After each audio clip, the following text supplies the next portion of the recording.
श्री राज श्यामा जी के अति लाडले श्रद्धा सुमन धामस्थ सभी सुंदर साज जी को मेरा कोटि कोटि प्रणाम। लॉकडाउन के इस विकट समय में धामधनी की वाणी के द्वारा उनके अनमोल संदेश को याद करते हुए आइए हम आप सभी अपने हृदय के इस लॉकडाउन को खोलते हैं। सुंदर साज जी, हमारे पास कई प्रकार के उपकरण और गैजेट्स अवेलेबल हैं। वो चाहे लैपटॉप्स के रूप में हो, चाहे मोबाइल फोन के रूप में हो, अथवा और कोई भी प्रकार की वस्तुएं क्यों ना हो, किंतु ये जो सारी वस्तुएं हैं, इन्हें अपना काम करने के लिए पावर की जरूरत होती है। इसीलिए हमें इनको बार बार चार्ज करना पड़ता है। और ठीक इसी प्रकार से हमारे अंतस्करण को भी इस महामारी की मुसीबत का सामना करने के लिए हमें इसी प्रकार से धामधनी की ऊर्जा के द्वारा चार्ज करना चाहिए। आज एक बार फिर मैं आप सभी के समक्ष उपस्थित हूँ, धामधनी की वाणी का अनमोल संदेश लेकर उसके विषय आप सभी के साथ में कुछ सुनहरे क्षण बिताने के लिए। प्यारे सुंदर साज जी, महामती श्री प्राणनाथ जी ने श्री ग्रंथ बड़ा क्यामत नामा में कहा है, 6 सिफतों वारसी धरे। धामधनी अक्षरातीत श्री राजी महाराज की जो अखंड मिल्कत है, उसके सच्चे वारिसदार धामस्थ सुंदर साथ हैं। धामधनी की मिल्कत उनके 6 सिफतों के रूप में बताई गई है, जिसको हृदयांगम करते हैं परम धाम के ब्रह्म आत्माएं। सुंदर साज जी, इस वीडियो के माध्यम से हम ये जानेंगे कि वह 6 सिफतें कौन कौन सी हैं और किस प्रकार से हमें उन 6 सिफतों को हृदयांगम करना है, क्योंकि धामधनी की वह मिल्कत अखंड है, अखूट है, इन्फिनिट है। और इसी मिल्कत को खोलने की चाबी हमारे ही पास है, क्योंकि ये चाबी अन्य कुछ नहीं बल्कि हमारे ही कर्म रूपी चाबी को कहा है। इसी चाबी के माध्यम से हमें धामधनी की उस अखंड मिल्कत को हृदयांगम करना है। क्योंकि सुंदर साज जी, हम जहां इस वक्त बैठे हैं, ये एक कर्म भूमि है। यहाँ पर किया गया हर एक कर्म हमें फल की प्राप्ति कराता है, और ये जो फल है उसे हम सभी प्राप्त करेंगे, चाहे वह शुभ कर्मों के लिए हो अथवा वह अशुभ कर्मों के लिए हो। इसी संदर्भ में एक शिष्य ने अपने गुरुदेव के आगे प्रश्न किया। शिष्य पूछता है, हे गुरुदेव, आज के आधुनिक दौर में जहां सब कुछ ऑनलाइन हो रहा है, चाहे वह बैंकिंग हो, चाहे वह शॉपिंग हो, टीचिंग हो अथवा प्रीचिंग हो, हर वो चीज ऑनलाइन होती जा रही है। और ऐसे आधुनिक जमाने के चलते कौन इस कर्म की गतिविधि को समझना चाहेगा, और भला इसे समझने के पश्चात हमें क्या लाभ हो सकता है? गुरुदेव ने मुस्कुराकर उसे जवाब दिया, हे शिष्य, तुमने बहुत ही उचित प्रश्न किया है। तुमने सही कहा कि सब कुछ ऑनलाइन होता जा रहा है। ऐसे में क्यों न हम अपने इस दिल को परमात्मा के हृदय के साथ ऑनलाइन कर दें? क्योंकि यदि हमने ऐसा कर लिया, तब हम उन परमात्मा के साथ अरस परस हो जाएंगे। शिष्य को यह बात बहुत ही अच्छी लगी, परंतु शिष्य ने जिज्ञासावत एक और प्रश्न पूछा, हे गुरुदेव, हम अपने दिल को धनी के दिल के साथ ऑनलाइन कैसे कर सकते हैं, और ऐसा करने से हमें क्या लाभ होगा? गुरुदेव ने उसे समझाते हुए कहा कि जब परमात्मा के दिली इच्छा के साथ हमारे कर्म, हमारा व्यवहार एक रूप हो जाता है, इसी के द्वारा हमारा किया हुआ हर एक कर्म महज एक कर्म नहीं रहता, बल्कि वह कर्म योग बन जाता है। इसी को कहते हैं कि परमात्मा की दिली इच्छा के अनुसार हमें भी अपने कर्मों को करना चाहिए। इसीलिए तो कहा है कि ये कर्म करते वक्त सावधानी बरतनी चाहिए, और जिस किसी ने ये कर्मयोग में सफलता प्राप्त कर ली हो, वह व्यक्ति परमात्मा की नजर में जच जाता है। उस व्यक्ति के ऊपर कृपा करके परमात्मा अपने 6 सिफतों की मिल्कत को उसके ऊपर निछावर कर देते हैं। जब गुरुदेव ने इस प्रकार से समझाया, तब मिल्कत शब्द को सुनते ही शिष्य के मन में संसार की वह सारी मिल्कत, सारी टेंजिबल एसेट्स का दृश्य खड़ा हो गया। एक बड़ा सा घर, कई सारी गाड़ियां, बहुत सारे रुपए इत्यादि इत्यादि उसके नजर के सामने आने लगे, और तब उसके हाव भाव को देखते हुए गुरुदेव समझ गए कि इसने मेरे इस शब्द का क्या अर्थ समझा है। इस गंभीर विषय के ऊपर और भी प्रकाश डालने हेतु गुरुदेव ने कृपा करके शिष्य को समझाया, हे शिष्य, जिस मिल्कत की मैं बात कर रहा हूं वह संसार की मिल्कत नहीं है। जिस मिल्कत की मैं बात कर रहा हूं वह तो परमात्मा की अखंड मिल्कत को कहा गया है। जो मिल्कत इन्फिनिट है, जो मिल्कत असीम है, जो नंबर्स में कैलकुलेट नहीं हो सकती है, और जो संसार की मिल्कत है वह जीवन जीने के लिए तो बेशक आवश्यक ही है, परंतु फिर भी ये मिल्कत स्थायी रूप से हमारे साथ नहीं रहती है। ये मिल्कत तो कदाचित रेत की भांति हमारे हाथ से फिसल जाती है। हे शिष्य, जिस किसी ने इस मर्म को समझ लिया वही एक मनीषी है, और ऐसा बुद्धिजीवी व्यक्ति इसके मिथ्यापन को जानने के पश्चात संसार की मिल्कत को कभी भी अपना समझता नहीं है। उसे सर्वस्व समझकर उसके पीछे अथाह परिश्रम नहीं करता है, बल्कि वह अपने इस अनमोल मनुष्य देह को, इस जीवन को परमात्मा की सच्ची मिल्कत को पाने के लिए लगा देता है। इसी मर्म की बात को विश्व विजयी बादशाह सिकंदर ने भी बताया, अलेक्जेंडर द ग्रेट। परंतु जब तक उन्हें यह बात समझ में आ जाती तब तक कुछ देरी हो चुकी थी। उनके जीवन का अंतिम समय उनके सामने आ खड़ा था, और इसीलिए उन्होंने अपने पासवानों से हुक्म किया कि जब मेरे इस शरीर को अपने अंतिम यात्रा पर ले जाया जाएगा, तब मेरे हाथों की दोनों हथेलियों को कफन से बाहर की तरफ लटका दिया जाए, खोल करके रख दिया जाए, ताकि सारी दुनिया के लोग इससे संदेश प्राप्त कर सके कि सिकंदर गए खाली हाथ,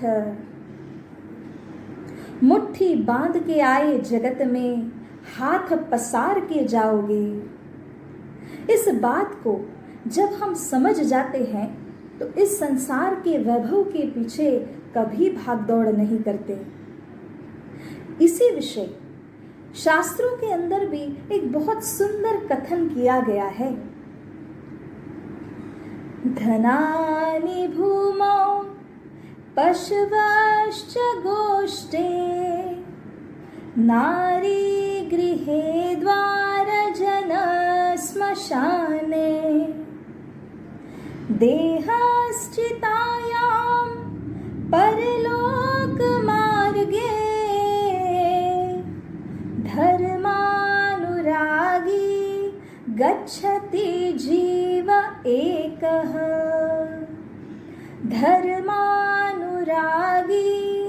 गच्छति जीव एकः।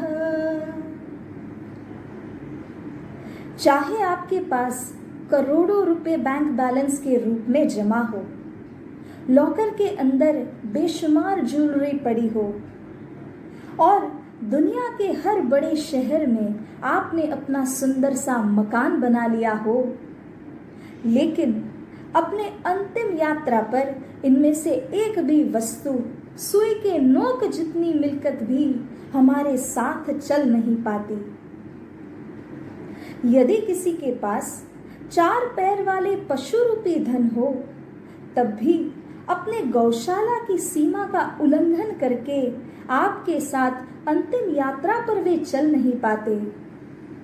यहाँ तक कि अपनी ही पत्नी वह घर की चौखट तक ही आ पाती है, उसके आगे का सफर हमें ही तय करना है।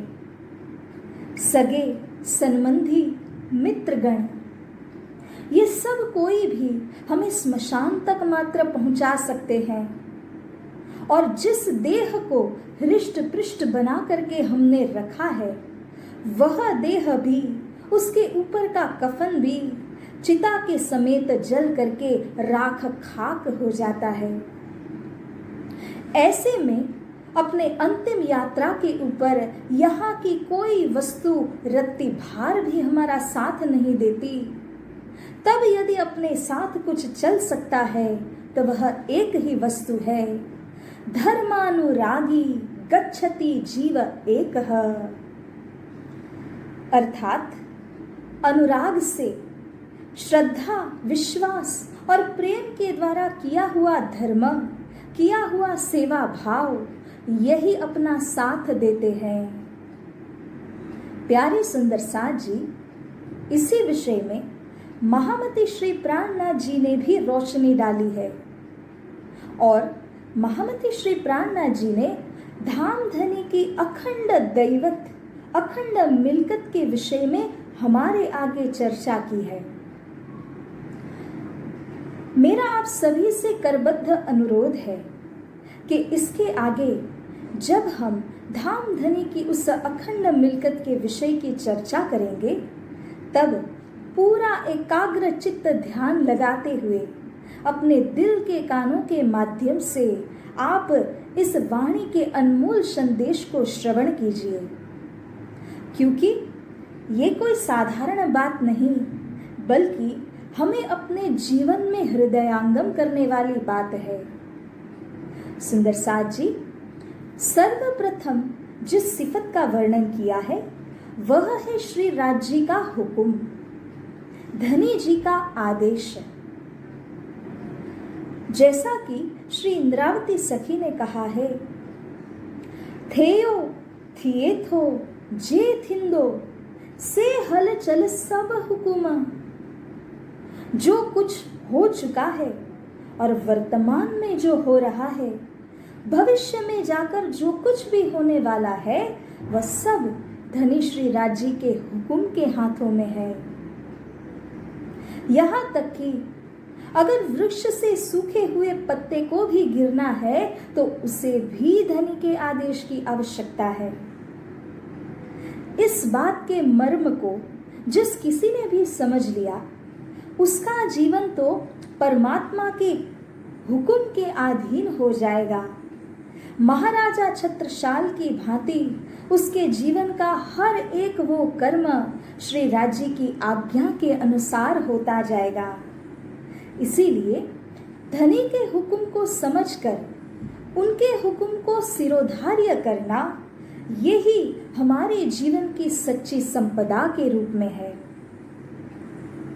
सुंदर साथ जी, अब दूसरी सिफत के बारे में सुनिए, जो श्री राज जी महाराज का जोश है, उनकी शक्ति को कहा गया है।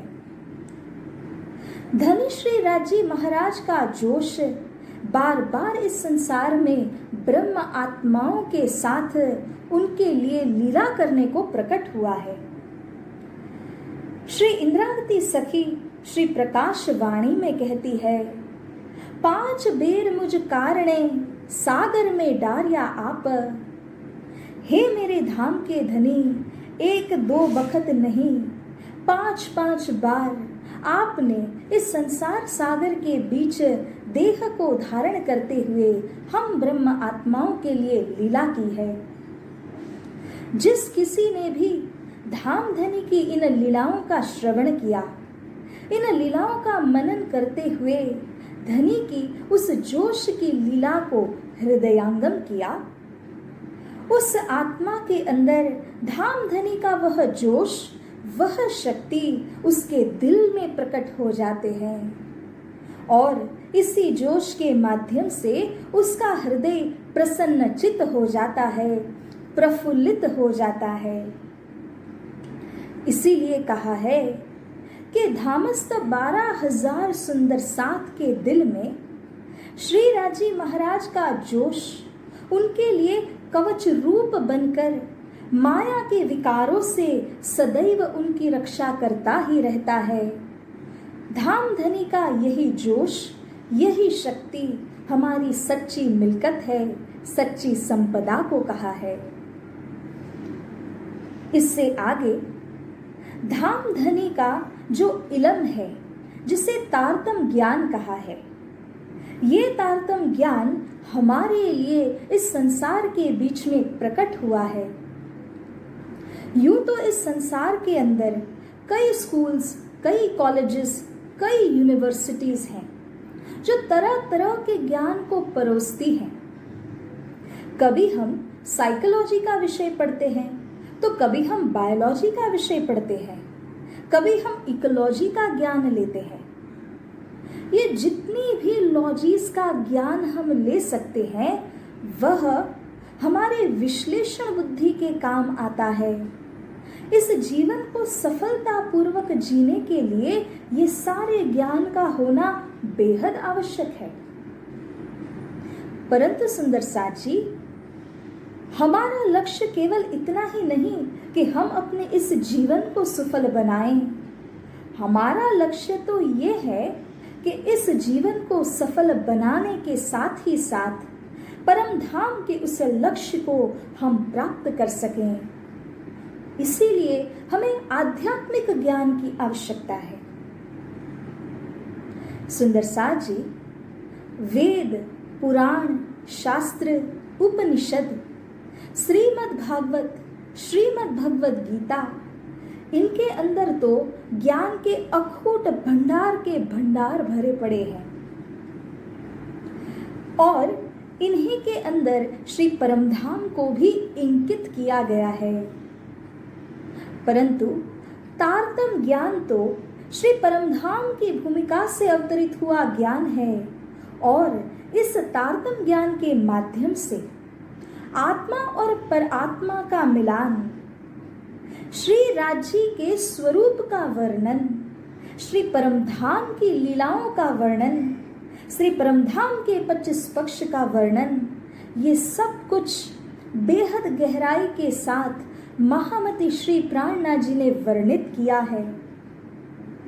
इसी तारतम ज्ञान को बेशक इलम कहा गया है, यानी हमारे आत्मा को निशंक बना देने वाला ज्ञान। हमारी आत्मा के अंदर जितने भी संशय हैं उन सब के निवारण करने हेतु जिस ज्ञान का यहाँ पर पदार्पण हुआ है उसे ही बेशक इलम कहा गया है। यही तारतम ज्ञान हमें छिन्न संशय बना देता है। आत्मा के इस हाल, इस दशा में परिवर्तन लाने की क्षमता भी इसी तारतम ज्ञान में है। तथैव श्री प्राणनाथ जी कहते हैं, इन गुलजारी की खुशबोय होवे रोशन दिल रूह दोय। तारतम ज्ञान की खुशबू के माध्यम से हमारा दिल ही नहीं, हमारी रूह, हमारी आत्मा भी प्रसन्नचित हो जाती है, खिल उठती है। यही हमारी सच्ची संपदा है सुंदर साथ जी। और इसी बेशक इलम के माध्यम से अब हम चर्चा करेंगे चौथी सिफत, जिसको कहा है दृढ़ विश्वास, ईमान, यह भी जागृत हो जाता है, क्योंकि इसी इलम के द्वारा हमारे अंदर वह दृढ़ता आती है, वह धृति निर्माण होती है, जिसके माध्यम से हमारी नींव बहुत ही मजबूत हो जाती है। इसीलिए तो कहा है विश्वासम फलदायकम। ये विश्वास अति गूढ़ फल देने वाला है और हमारी नींव को भली भांति मजबूत करने वाला है। सोचिए तो जरा, अगर किसी ने अपना घर समुद्र किनारे खड़ा करना हो और वह रेत की बुनियाद के ऊपर अपने उस घर को खड़ा करना चाहे, तो कुछ ही क्षणों में समुद्र से आने वाली लहरें उसके घर को बहा ले जाएंगी।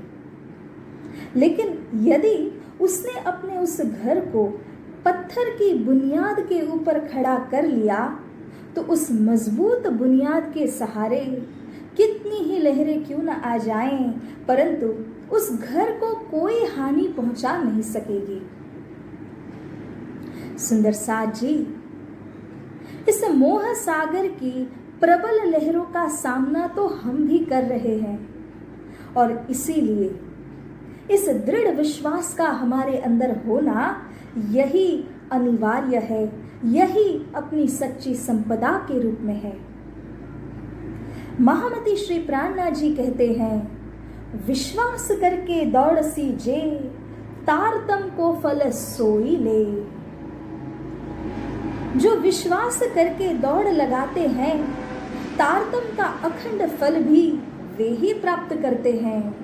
और सुंदर साथ जी, ये फल अर्थात श्री राज्य के प्रति का वह दृढ़ प्रेम, वह श्री राज्य के प्रति का वह विशुद्ध प्रेम है।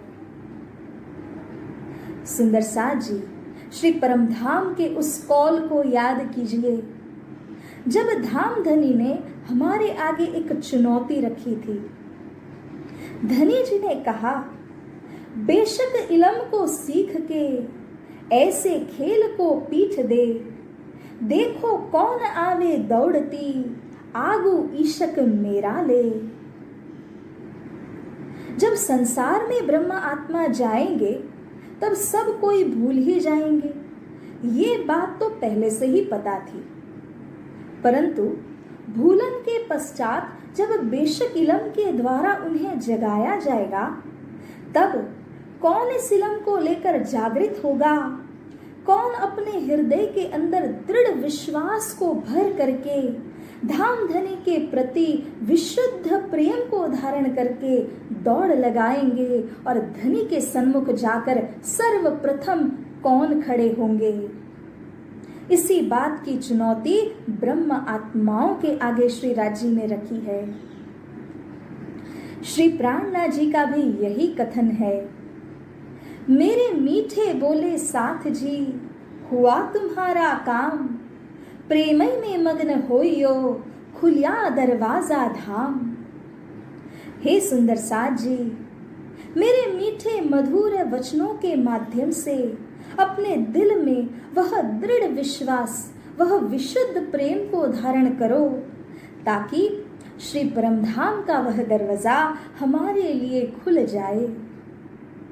वास्तव में देखा जाए तो धाम दरवाजा तो कभी बंद था ही नहीं, लेकिन दिल रूपी जो दरवाजा है उसे खोलना है, उसमें प्रेम को धारण करना है। सुंदर साथ जी, इस दिल के कमाड़ को जब हमने खोल दिया, तभी ही श्री परमधाम पहुंचना असंभव नहीं रह जाता। तो प्यारे सुंदर साथ जी, धामधनी का विशुद्ध प्रेम यही हमारी सच्ची संपदा है, इसे ही हमें हृदयंगम करना चाहिए। अब तक हम लोगों ने 5 सिफतों का वर्णन सुन लिया है, तो आइए एक बार फिर से इन सारी सिफतों का नाम दोहराएं। सर्वप्रथम धनी श्री राज्य का हुक्म, फिर उनका जोश, श्री राज्य का इलम जिसे तारतम ज्ञान भी कहा है। धामधनी के प्रति का दृढ़ विश्वास, ईमान और धामधनी के प्रति विशुद्ध प्रेम, ईशक को धारण करना, ये पांचों सिफत की आधारभूत जो एक छठी सिफत है, वह है श्रीराज जी की मेहर। सुंदर साज जी, मेहर बिना और जो कछु, सो सब लगे जहर। धामधनी की इस मेहर के बिना यदि हमें 14 लोक का सिंहासन भी क्यों न मिल जाए, लेकिन वह भी हमें विष के समान लगता है। इसीलिए हमें धामधनी की मेहर चाहिए, जो पल पल हमारे ऊपर बरस रही है। साथ जी, ये जो पांचों संपदाओं की आधारभूत इस मेहर को बताया है, इसी विषय महामती श्री प्राणनाथ जी कहते हैं, हुकुम मेहर के हाथ में, जोश मेहर के अंग, ईशक आवे मेहर से, बेशक इलम तिन संग। ये सारी संपदा मेहर के द्वारा ही प्राप्त हो जाती है। इसीलिए हमें धामधनी की वह मेहर चाहिए, वह कृपा चाहिए। जो कोई भी मनसा वाचा कर्मणा धनी जी के प्रति निछावर हो जाता है, उसी को धामधनी की ये 6 सिफत रूपी मिलकत प्राप्त हो जाती है। क्योंकि मनुआ दिए बिना हाथ न आवही, सत की बड़ी ठकुराई। यदि सच्ची मिलकत चाहिए, तब तो अपने तन मन धन, अपने आत्मा, अपने सर्वस्व को निछावर करना ही होगा। परंतु बदले में हमें क्या मिलता है? धामधनी की उस अखंड मिलकत के वारिसदार हम बन जाते हैं। साथ जी, ऐसी आत्मा तो निहाल हो गई, तृप्त हो गई, धन्य धन्य हो गई। अब उसे किसी चीज की कोई कमी खामी रहती ही नहीं है। सोचिए तो जरा, अगर ऐसे आत्मा की नेट वर्थ को कैलकुलेट करना हो, तो भला कौन इसका कैलकुलेशन कर सकेगा? क्योंकि उसके पास जो मिलकत आ चुकी है, वह तो धामधनी की अखंड और अखूट मिलकत है, वह तो इन्फिनिट है। इसीलिए वह आत्मा सदैव निहाल हो जाती है। पल पल धामधनी के ब्रह्मानंद के सागर में वह जीलना करती है और वह अपने आत्मा के अंदर उस निजानंद की अनुभूति करती है। सुंदर साथ जी, एक बड़ा ही सुंदर सा प्रसंग याद आ रहा है। द्वापर युग में श्री कृष्ण जी ने कुब्जा का उद्धार किया। जैसे ही श्री कृष्ण जी ने कुब्जा का हाथ थाम लिया, वैसे ही कुबड़ी कदरूपी कुब्जा एक सुंदर नारी के रूप में परिणत हो जाती है। उसके रोम रोम में श्री कृष्ण जी की वह शक्ति का संचार हो जाता है और अब न उसके हृदय में माया के प्रति कोई भय ही रहता है। महाराजा कंस का सामना करने की शक्ति भी उसके हृदय में आ जाती है। अब भला वह किससे डरती? क्योंकि लोक परलोक के स्वामी उसका हाथ जो पकड़े हुए खड़े थे, तब माया उसका क्या बिगाड़ सकती है? इसी प्रकार से जब धामधनी की अखंड मिलकत को हमने हृदयांगम कर लिया, जब हम उस मिलकत के वारिसदार बन गए, तो सुंदर साथ जी, हमारे अंदर कौन सी कमी रह गई? और जिसने धामधनी की मिलकत को हृदयांगम कर लिया, उसके लिए माया का कोई भी बंधन उसे बांध नहीं सकता, उसके आड़े नहीं आ सकता। हाँ, महामती श्री प्राणनाथ जी कहते हैं कि बंधन तो हमें बांधना ही है, परंतु किससे बांधे? जे बंध बांध्या जोइए रे चरण सु, ते बंध बांध्या लई पंपाल। वास्तव में हमें अपने बंधन को धामधनी के चरण कमल से बांधना है, इस पंपाल से नहीं, इस माया से नहीं। और इस भेद को जिसने समझ लिया उसने अपने जीवन को सफल बना लिया, धन्य धन्य हो गया। तो आइए सुंदर साथ जी, हम आप सभी ये संकल्प करते हैं, ये दृढ़ निश्चय करते हैं कि धामधनी की इस अखंड मिलकत को, इन 6 सिफतों को हम भी हृदयांगम करेंगे और इसी की वारसी लेकर हम भी अपने जीवन को कृतकृत्य बना लेंगे। सुंदर साथ जी, आए दिन आप कई सारे वीडियोस को देखते हैं, पसंदीदा वीडियोस को आप लाइक और शेयर भी करते हैं, परंतु मेरी आपसे यह विनती है कि इसे महज एक वीडियो न समझिए। ये तो धामधनी की वाणी का एक अनमोल संदेश है। इसे आप अपने दिल में लाइक कीजिए, किसी भूली भटकी आत्मा के साथ अपने अनुभव को शेयर कीजिए और यदि ये बातें आपको स्वीकार हो तो कमेंट बॉक्स में श्री प्राणनाथ प्यारे की जय, इस जय घोष को लिखकर आप अवश्य अपनी स्वीकृति प्रदान कीजिए। अंतिम में आप सभी के स्वास्थ्य एवं सुरक्षा की मंगल कामना करते हुए मैं आप सभी को कोटि कोटि प्रेम प्रणाम करती हूँ। प्रणाम जी।